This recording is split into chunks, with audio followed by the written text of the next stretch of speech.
মধ্যপ্রাচ্যের চলমান উত্তেজনার মধ্যে যুদ্ধবিরতি চুক্তির বিষয়টি আনুষ্ঠানিকভাবে নিশ্চিত করেছে ইরান।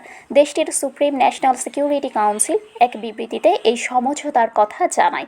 মেহের নিউজ এজেন্সির প্রকাশিত ওই বিবৃতিতে বলা হয়েছে, পাকিস্তানের মধ্যস্থতায় আলোচিত 2 সপ্তাহের যুদ্ধবিরতি চুক্তি সম্পন্ন হয়েছে।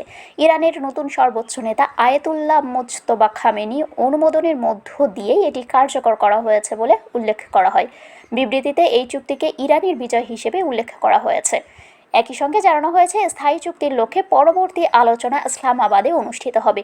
এর আগে মার্কিন প্রেসিডেন্ট ডোনাল্ড ট্রাম্প ঘোষণা দেন, পাকিস্তানের প্রধানমন্ত্রী শাহবাজ শরীফ ফিল্ড মার্শাল আসিম মুনিরের সঙ্গে আলোচনার ভিত্তিতে তিনি 2 সপ্তাহের জন্য ইরানের ওপর বোমা বর্ষণ ও হামলা স্থগিত রাখতে সম্মত হয়েছেন।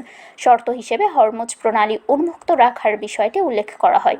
ট্রাম্প আরও জানান, ইরানের দেওয়া 10 দফা প্রস্তাব আলোচনার একটি কার্যকর ভিত্তি তৈরি করেছে এবং দীর্ঘমেয়াদী শান্তি প্রতিষ্ঠার পথে দুই দেশ অনেক দূর এগিয়েছে। এদিকে মার্কিন সংবাদ মাধ্যম CNN এর বরাতে জানা গেছে, ইসরায়েলও এই যুদ্ধবিরতিতে সম্মত হয়েছে। একই তথ্য ইসরায়েলের রাষ্ট্রীয় সম্প্রচার মাধ্যম কানে প্রচার করা হয়েছে।